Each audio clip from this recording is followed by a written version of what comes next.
The BlackBerry Z10 is the best thing to hit the smartphone market in years. But so is the iPhone 5 and the Samsung Galaxy. You get the point. The next best thing is always just around the corner. And here now to help us get a handle on the fickle technology market, Jesse Hirsh, independent technology analyst and a frequent visitor to these parts, and we're happy to have you back. Always a pleasure. Well, let's just do some of the background here. The latest changes at BlackBerry. They changed the name of the company. They got Alicia Keys now as the, global creative director. They put their first ads ever on the Super Bowl, and they've launched this new Z10. So after one very public week, how's it going? I'm cautiously optimistic. And I think part of it is the commitment and the aggressiveness that they've shown to really shed some of the both reputational problems and technology problems. Because, you know, it's worth stating the BlackBerry 10 operating system, which is really the engine for this new release, is 2 years late. And that's, you know, given that Apple and Google are companies that get their products to market faster than everyone else, that's why there's this kind of shroud of not just turnaround, but potential collapse that sort of surrounds the company. So the fact that they're committed, that they're spending so much, that, you know, the hiring of Alicia Keys almost suggests that they acknowledge the role that style and fashion play in how people choose to purchase a smartphone, kind of gives the right signals that they get it and they actually have a good chance to, at the very least, tread water, if not regain position. Did you find that interesting, that they hired this person who was only known, of course, as a musical artist and, of course, for her philanthropic and humanitarian work, but not as a techno-whiz, and yet there she is, creative director? Well, you know, I often like to joke about the celebrity as aristocracy, given the influence that they have. And that's part of it, both as a kind of celebrity endorsement, but also as a kind of direction. That, you know, devices are status symbols. When people bring out their smartphone, they want people to feel like they're hip and they're up to date. So having a global creative director is also someone who's a musician and a tastemaker, you know, at least on the surface makes sense. Whether it translates into business success is something we'll have to see. You no doubt watch the mainstream media and the blogosphere and the specialty publications to get a sense of what the reaction has been like since Z10 came out, and what's going on out there? What are they saying? Well, it varies. I mean, in Canada, it's definite enthusiasm. It's a boosterism, even, if you will. And it is a legitimately excellent device. I mean, it has a greater resolution than the iPhone, for example. It, you know, has an interface that really is different. So at the very least, lets people feel as if it's innovative. But the problem is the blogosphere, especially the techno-blogosphere, is largely American. In the United States, the device isn't available. It's not available until March. So that gets the same critics saying, oh yeah, more delays. We don't have the actual product.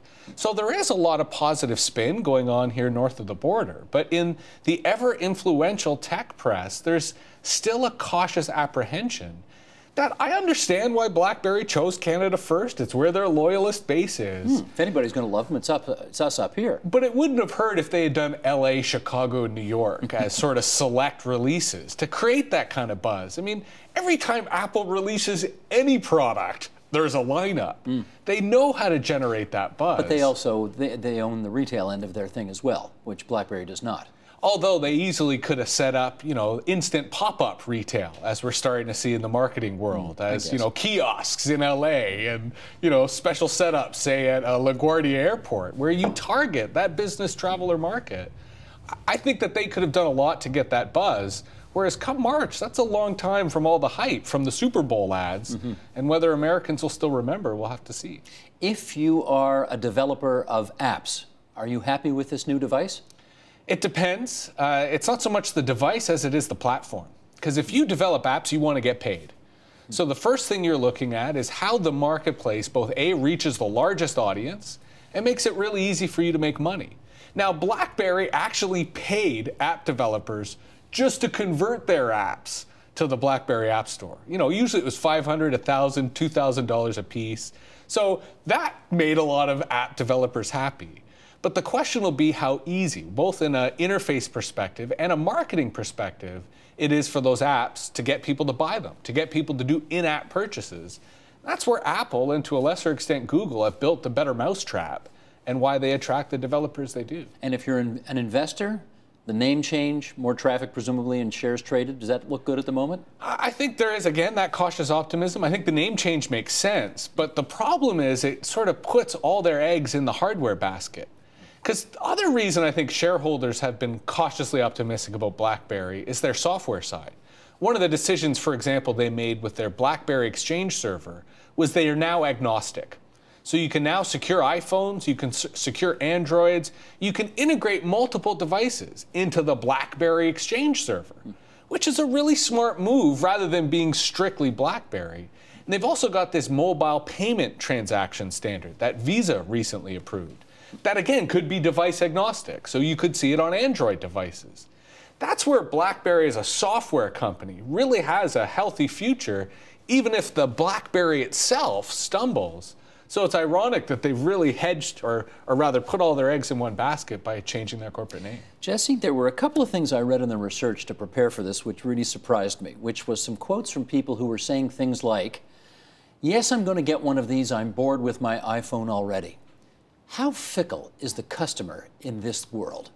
Incredibly so, and especially with technology. And again, I think half of it is that it's a fashion, that technology is a status symbol. When you pull out your device at a meeting, at a dinner table, at a cafe, people are going to reflect on how new it is, how shiny it is, how, it reflects you and you're up to date.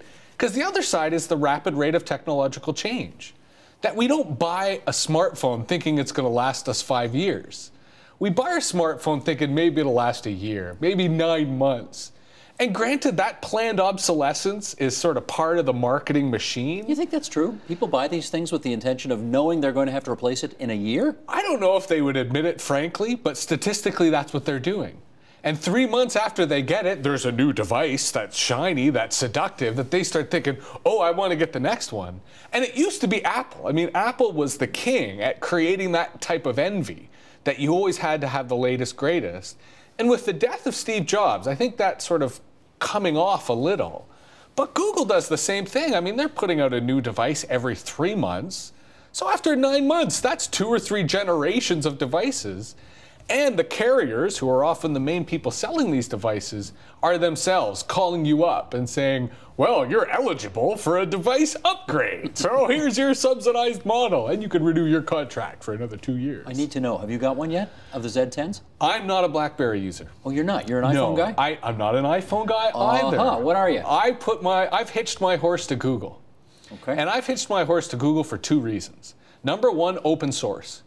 They've built a lot of their company using free and open source software that they give back to the community. So that ethic I certainly want to support. But the other, speed. I know that they're going to have new products and new services and new updates for my existing device faster than everybody else. So you don't care if Waterloo sinks off the map? To be honest, I have divided loyalties, yes, I admit. Okay. But when it comes to technology, don't you want the best? Don't you want the most efficient? And that's where Google, I'm afraid, continues to come up on top. All right, moving along then. You mentioned Steve Jobs a second ago, and I want to pick up on that because probably fair to say that so much of Apple's magic was tied to, his being there. His being the guy who would go out to roll out the product and, show up in his jeans and his turtleneck and do his thing. And I wonder whether technology firms really need that kind of high priest of what's new to drive them, because Apple feels like it's not quite what it was when he was still around. Well, I think Apple suffers from the curse of Steve Jobs, that they can't do anything radically different than what he would do and be criticized, and they certainly can't live up to his myth. So I think to answer your question, every tech company needs a mythology. That could be an individual-led mythology, but Twitter's an example in which their mythology is synonymous with their corporate ethos. So there is no single individual twit who stands on top of the company. But there is a mythology to the power that the platform provides, to the magic that Twitter affords its users. Versus Facebook does have a kind of mythical problem with its leader, with its visionary. Because he is such a hands-on person that often people synonymize Facebook with Zuckerberg. And he is young and he's going to be around for a while, presumably. Well, and he is the type of person who's also divisive. So people either think he's a brilliant leader or people think that he's a bit of a demagogue who's going to wipe out privacy. Neither of which is probably true. But I think this myth that has to drive a technological company is the requirement, because nobody really understands these companies. Nobody. Well, let me do a follow on that, because Apple, let's just think this through. They revolutionized music with iTunes, mobile phones with their iPhone, the computer industry with Mac and the iPad. Mm-hmm. And they were, I think last year, I think they were the most valuable company in the whole world last year. And yet, you see, sales are slowing and the shares aren't trading for what they once were. Why is it so difficult for tech companies to stay on top? I think, again, it comes back to speed. We just assume that the rate of technological change must always continue, if not accelerate. The larger the company, the harder it is to be that nimble. Now, mind you, I think the analogy for Apple is Microsoft. Because when Bill Gates left Microsoft, you could easily argue they've been in a slow decline ever since. That without that mythic head, they didn't have the edge, they didn't have the innovation. But Microsoft still has a mighty cash reserve that has allowed them to be a consistent player. Apple's just reported that they have nearly $150 billion of cash in the bank. They don't have to innovate. They could coast, and as a compact version of the decline and fall of the Roman Empire, they'll be all right. It'll be a long time. Well, I remember IBM probably thought that way once upon a time, and they, right? But on the contrary, IBM is still a huge power. They're no longer a hardware company, but in big data, in consulting services, in the cloud. But they had a moment where they were, right? They were on the bubble for a while, IBM. They figured it out. They've reinvented themselves. Well, and let's flip it to the word I love to use in this context, which is monopoly. There was a time IBM was the monopoly. They passed the torch to Microsoft and Intel. They kind of passed the torch to Apple and Google. And here you have Facebook now starting to rise as its own kind of monopoly. And who knows which monopoly will come next. Let's come back to BlackBerry. What do you think is happening at BlackBerry right now which has allowed them to dominate this particular segment of the technology sector? What's going on? I think they've always had a strong reputation for security. And the state of insecurity on the internet and on smartphones is a legitimate cause for concern. I think that's sustained them through periods in which they were not necessarily the best or the most coveted. And I think it's enough for them as a phoenix to kind of be reborn. Because, they don't always stress that, because that, the young market may not get that. Business sure loves it. Exactly. Corporate, government sector, that's their staple. But the other, I think, key difference in their new regime, as they sort of shed their co-CEO founders, was the way in which they're now leveraging internal talent. I mean, the big criticism that the company faced in the old administration was that the incredibly smart engineers over in Waterloo were being ignored. That their input, their inventions, they were going and leaving and starting up their own companies, rather than doing what Google or Apple does, which is really reward that internal talent. And there is sense that that's changing, that they've really changed a corporate culture that says to all the engineers, we value what you do. This is a new company. This is a new structure. And I think shareholders are starting to pick that up. And that's why you're starting to see a bit of upward pressure. Even just hearing you say it now, the original founders, Jim and Mike, they are really out of it now, eh? They are absolutely out of it now? I wouldn't say out of it in the sense that they clearly still have a stake and an incentive in the success of the company. But they're not running it. But they're not. And it still shocks me to hear that. There are still some critics who say that the new management is not distinct, is not different enough. And part of this comes just in terms of shareholder culture, of liking there to be a new direction, especially when a company matures, especially when it grows beyond the scope of the founder's vision, which comes back to your question of that mythical head and the leadership and vision that they provide. BlackBerry had a mythology that kind of faltered, and its core was and still is security. It'll be curious what this new mythology, perhaps under the guidance of Alicia Keys, what form that might take. Is she supposed to be the high priestess going forward, or is it Thorsten who's supposed to be the high priest, if you like? She's certainly not a high priestess. I mean, she's part of the clergy, yes, but you need someone who's the CEO. You need someone who can stand at the front and really command it. And what's interesting about him and Steve Cook is they both convey the accountant. They both convey the operations guy versus Steve Jobs. I mean, I like to call him the hippie in chief because he really did things differently and thought differently and was, not afraid to counter convention. And I think that's what a real tech leader requires. And it'll be interesting how BlackBerry manages without such a figurehead. Okay, 1 minute to go here, and let me, admittedly, we know where you are on this. You're a Google guy, we get that. But if you had nothing at all, and you were starting from scratch today, you wanted to go out and buy a new smartphone, iPhone, Android, BBZ10, what?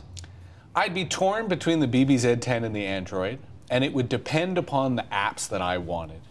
And that's the real problem, because on a hardware level, the Z10 is a great device.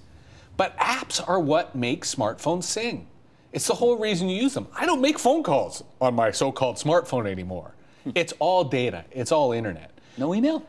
Well, email's part of it, but that's data. Oh, okay. So in that regard, if I was a basic user, absolutely I'd pick the Z10, because it's going to have the main apps you need.